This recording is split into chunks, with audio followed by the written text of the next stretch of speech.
Hey guys, I got some really crazy DMs and emails. People are calling me a commie or a communist. And of course, it's being signed Trump 2020, bitch. Whatever. I'm looking at my computer like, what the fuck? Do these guys even know what a communist country is? Yes? No? Check this out.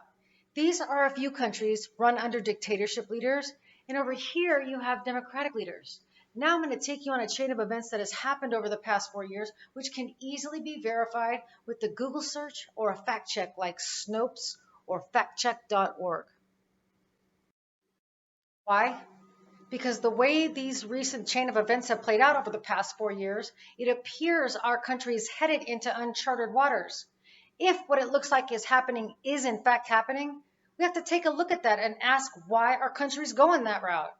Communist countries are run by dictators. One man tells everyone what to do, and that is the law. These countries use their military to police their citizens. These countries use police to keep the peace. Military personnel are trained killers. They have to be. If you go to war, it's us or them. Respect to our military. But police officers are trained to kill in a last resort and not when someone's running away or subdued on the ground. Or at least that's what it's supposed to be. So who are the top dog team dictators? China has Xi Jinping. Saudi Arabia has the Saudi Prince Netanyahu in Israel, Vladimir Putin in Russia, and Kim Jong-un in North Korea. They don't have a free press over there, which means these guys tell their news sources what to tell their citizens. And if their journalists get out of line and report scandals, look up Jamal Khashoggi. That's what happens when journalists go rogue over here. Rogue in government to credible journalists usually involves exposing wrongdoings.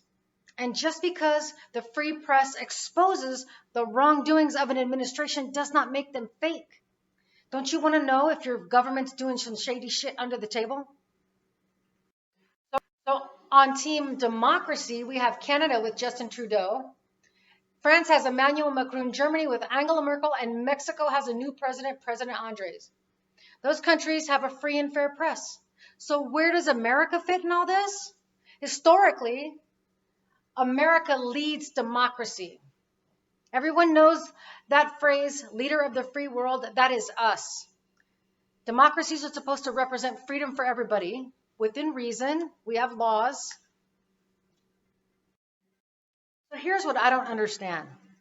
Over the past 3.5 years, Trump has created a very contentious relationship with our allies over here. And over the same 3.5 years, the President of the United States has had meetings with most, if not all, of these communist dictators in private without a representative of our country and on several occasions. Fact check that.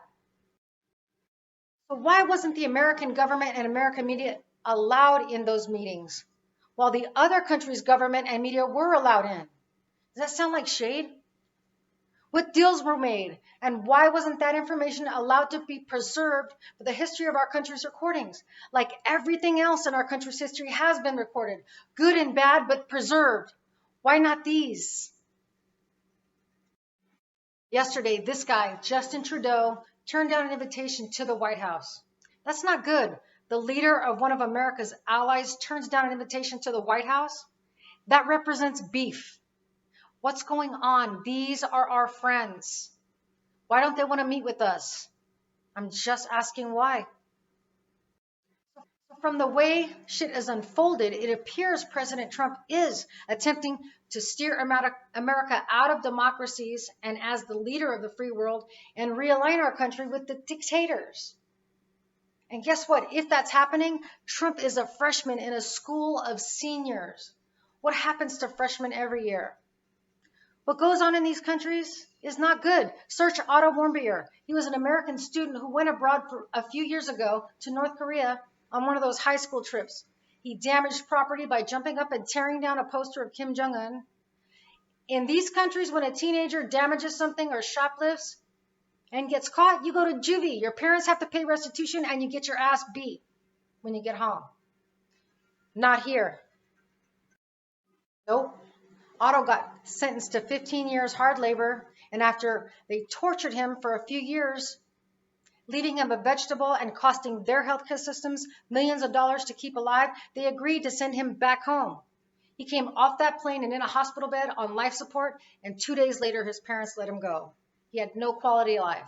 That is what happens in these communist countries run by dictators, and if you fuck up. That's not who we are. That's not how we've led these nations. Why is he hanging out with these guys? I'm just asking the questions.